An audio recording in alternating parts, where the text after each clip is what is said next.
What is going on, you guys? Welcome back to the channel. I am back again on the beautiful Super Duke. Today's video is not really going to be about the Super Duke. You guys already saw the title and thumbnail. I already had a little something to talk about. Well, technically it is about the Super Duke. We are going to the shop to just install radiator guards, and you know, that's pretty much it. Figure I'd take the Duke today. What is that three-wheeled machine over there? It's like a tricycle, but like with a cover on top. Anyways, that's just my ADHD for you. Why is there fluff under the carbon? It's like stuck there. It must have been when I was cleaning it. Oh well. Yeah, so this video I'm going to be talking about why and how I pretty much, well, not really how, but why I bought 3 motorcycles in literally like 6 days, less than a week. And because a lot of you guys are like, oh, you're getting bikes like left and right, blah blah blah, why is that? And so yeah, I'm just going to be explaining that, starting from the Super Duke. The Super Duke actually was the first one. If you guys don't know which 3 bikes I'm talking about the Super Duke. So I got the Super Duke first, and then a couple days after that I got the Panigale V4S Corsa. Thank you to the people that correct me with the pronunciation. I actually don't know if it's Corsa or Corsa, but Corsa sounds prettier and better, I guess. So I'm just gonna go with Corsa. So yeah, I got the Corsa after that, and last but not least, got the M1000 Singular. So let's start with the Super Duke. I got the Super Duke because I told you guys from the start of the year I wanted a KTM and a Suzuki, and then I'll complete the brand collection. Little did I know that I kind of missed out on Triumph. I don't think Triumph is as big of a brand as like KTM and Suzuki, but and they didn't really have any bike that kind of like was interesting to me. But I found out that they have the, what is it called? I think you guys actually told me about it. They have the, what is it called? It's like a Speed Triple, but not the RS. I don't like the way the RSs look. The RR, the Speed Triple Double R. I think that one kind of has like that cafe racer look, kind of like the Super Veloce. It's a 1200cc bike. It makes, I think, either the same or a little bit less than this. I think it makes like 175 horsepower. This one makes 180. And yeah, that bike comes with Brembos, a lot of like cool stuff, and it looks a little different. So like, you know, I wouldn't mind getting that as well to the collection as a Triumph. And it's also very inexpensive, which is very surprising given it has like Brembos and some like nice high-end materials.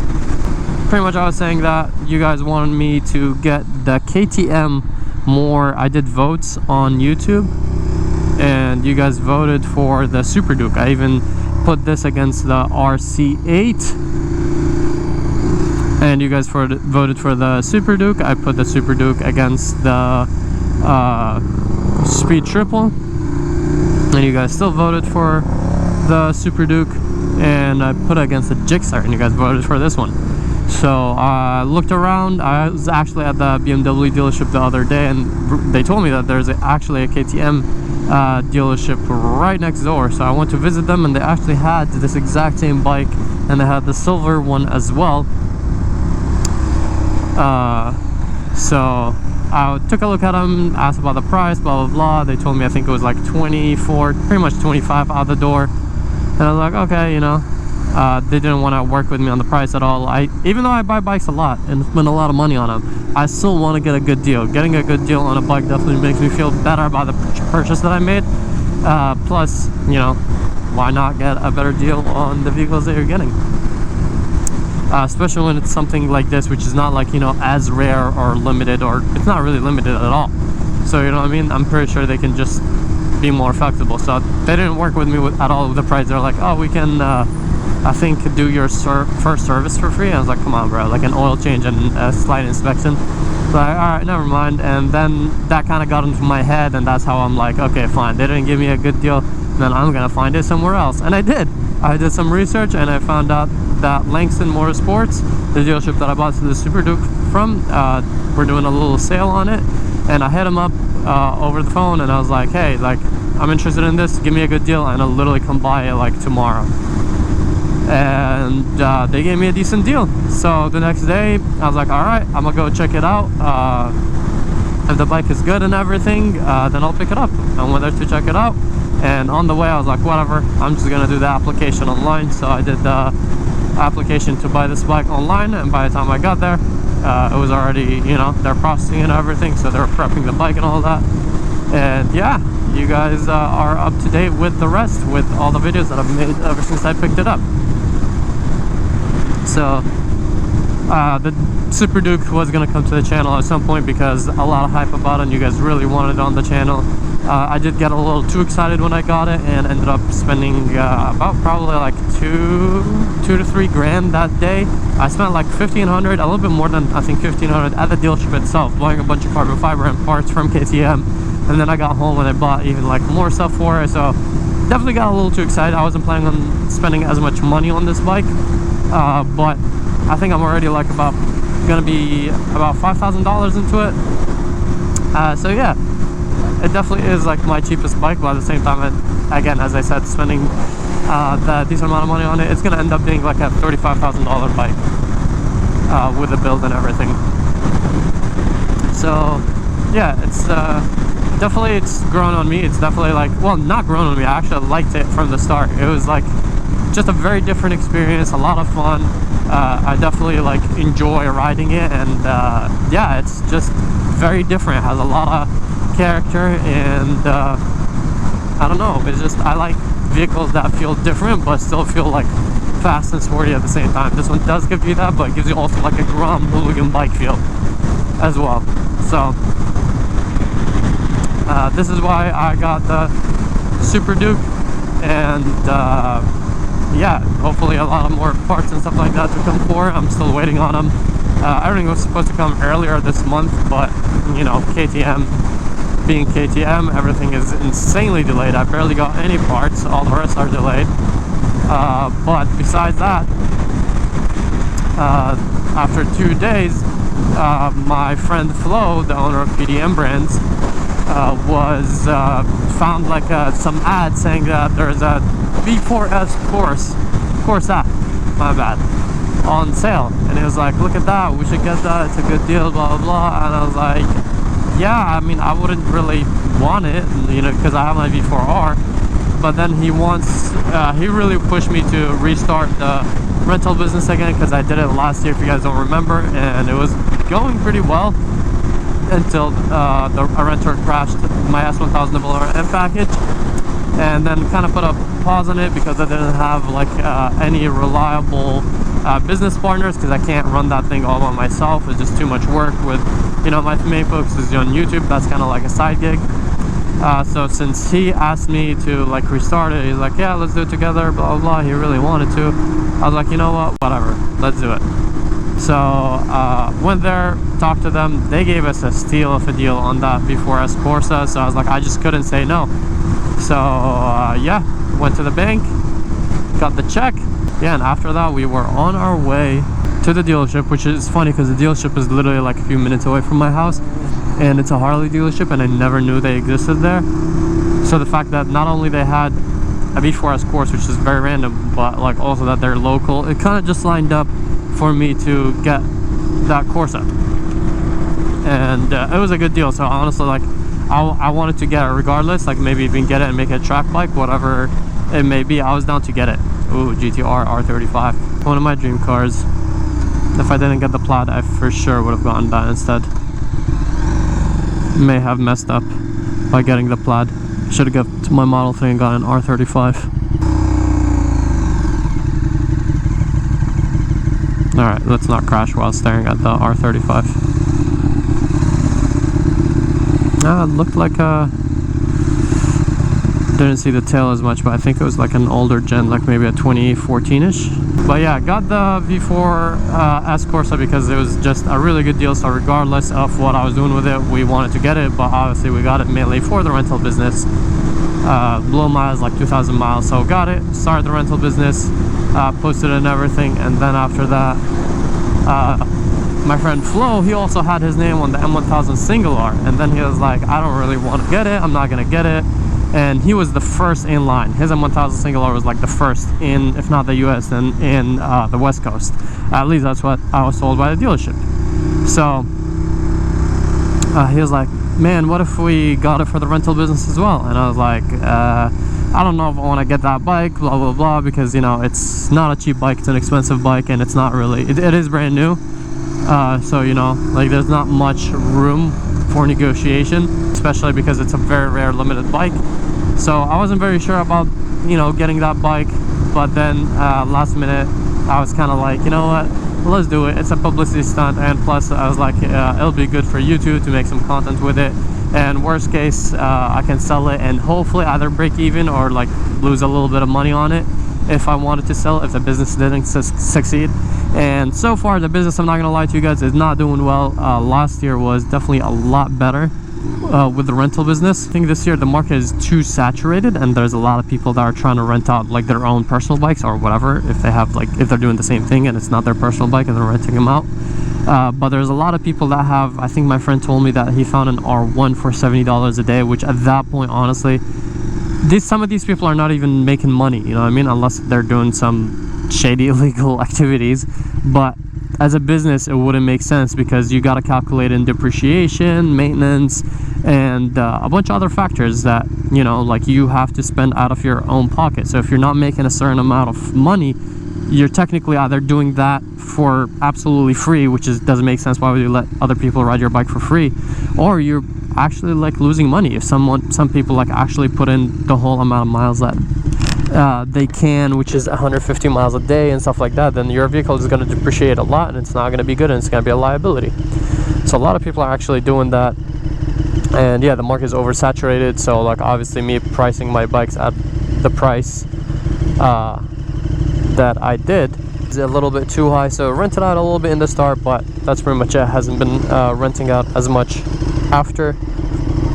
Yeah, so that's pretty much why we got the third bike. Obviously I was motivated because it was the first around here, and you know, it kind of just happened that my friend had his name, he was the first, and he was down to do this rental business. So I was like, whatever, let's do it, you know. So that's why I got the V4S and the M1000 Single R. This was my personal bike. This was coming to the channel regardless, but the other one's definitely unplanned for, kind of just happened real quick, and they literally happened between like a couple days. I literally got all three bikes within less than a week, actually, within 6 days. So every 2 days got me another bike. Okay, got that little fuzz over there. But yeah, as you guys see, the nice thing about this bike is that it does have a black radiator, so it doesn't look bad, but we're gonna do the radiator guard to protect it. Obviously I always recommend that for everyone.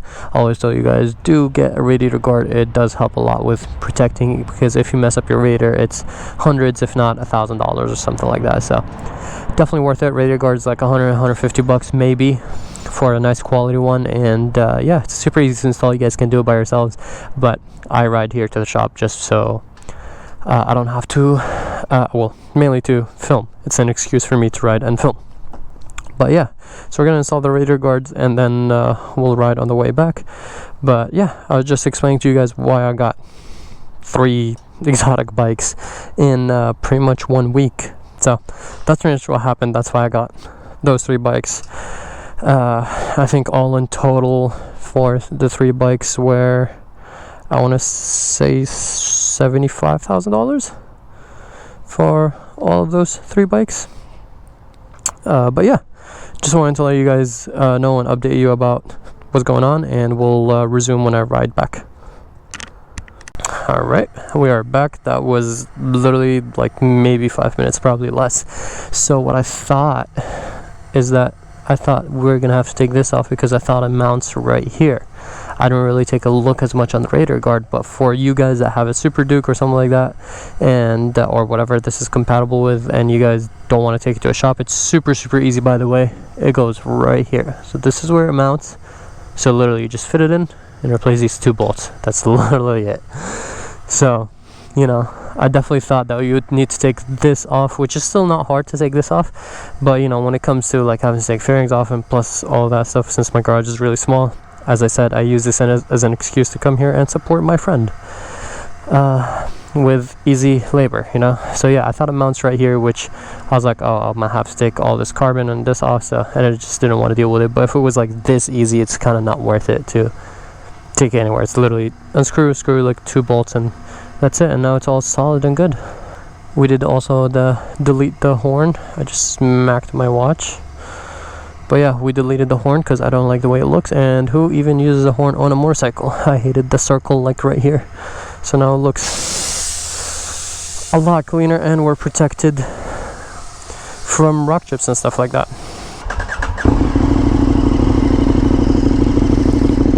I'm doing with gas very soon. I'll probably fill up today so I don't have to tomorrow, because tomorrow actually we're gonna be taking this bike to LA. So I definitely would like to have it protected and ready.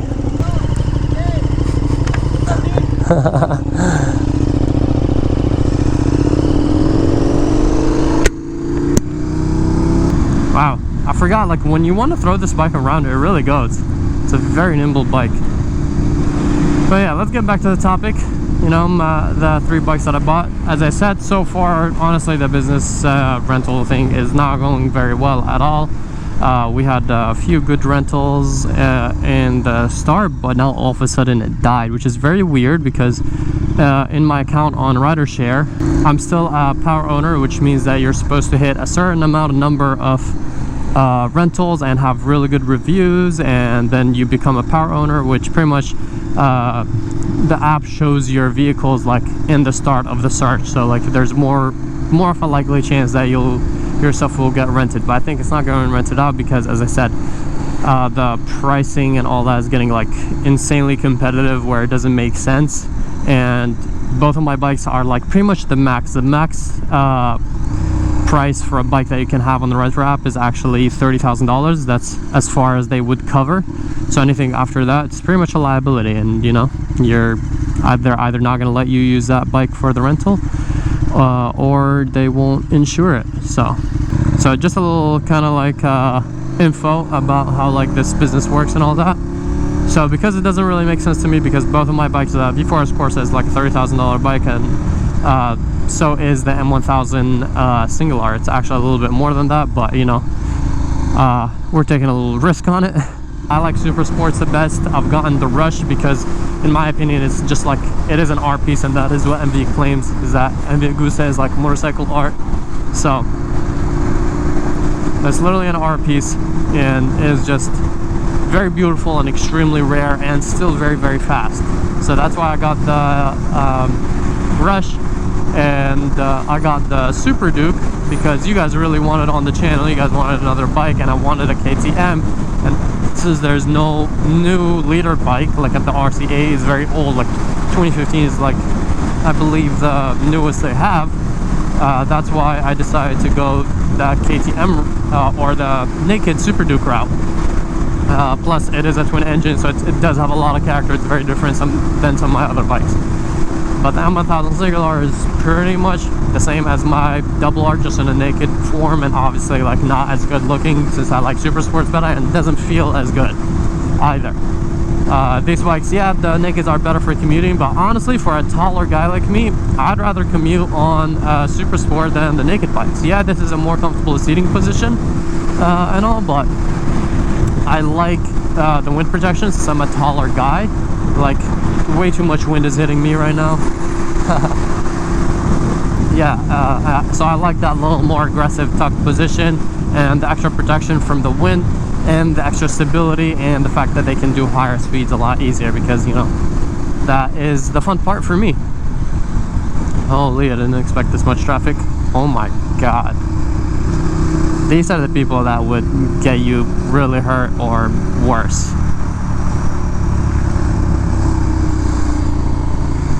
But yeah, so that's pretty much it. I just wanted to update you guys on why and what happened with me getting 6 bikes in a week, and what's happening in the future. Just an update about the channel and everything that's going on. I did think about keeping the Corsa as my track bike, but I'm not really sure if I want to do Ducati as a track bike or if I'm ready to do a track build yet, because as I told you guys before, I do want to do a full-on dedicated track bike and do track days as much as I can, even though my issue with track days is that like it ruins street riding for me, because you're, you know, there's so much adrenaline, you're always on the, like, you know, pushing the bike, and you know, like leaning and all that stuff. So like when you get back to like riding like I'm doing right now, or just in general, it becomes kind of like boring, you know. It takes the fun away from it because you're you're used to that like high level of kind of like adrenaline and rush. So that's one reason. The other reason is that, like, first of all, I don't really have a truck or a van or something like that to take any of my bikes to the track. And there was one track before that was like about an hour away, and that track shut down, so the nearest track is like 3 to 4 hours away. And yeah, so it's just kind of not something that like is lining up, and it's something that requires a little bit more effort, especially because the track videos don't really do that well on the channel, and I'm not like trying to be the next Rossi or anything like that. Well, even if I wanted to, I wouldn't be like a legend like that or something like that, you know. So but it would be fun to, you know, not only improve my skills over time, but also just to kind of get that like speed rush out of my system every once in a while. So I definitely want to do that, but I probably wouldn't do that to the Corsa, just because, as I said, it's a limited bike. So obviously if I change the fairings, then what's the point of having the Corsa? It just loses its value. But yeah, that is pretty much it for today's video. I hope you guys enjoyed. Sorry that it was kind of like just a cruise and talking to you guys. It wasn't like an eventful video or anything like that. But sometimes I'm like, instead of doing like a garage video and talking to you guys there, if it's not something specific to all my bikes, then I just go on a little cruise, just like what I'm doing right now, and yeah, chat. So I know some of you guys like these videos, some of you don't. Some of you guys want to just see me riding. I can't please everyone, so for those of you guys that do enjoy it, I hope you liked it, and please drop a like and subscribe. And yeah, I'll catch you guys in the next one. Peace out, ride safe.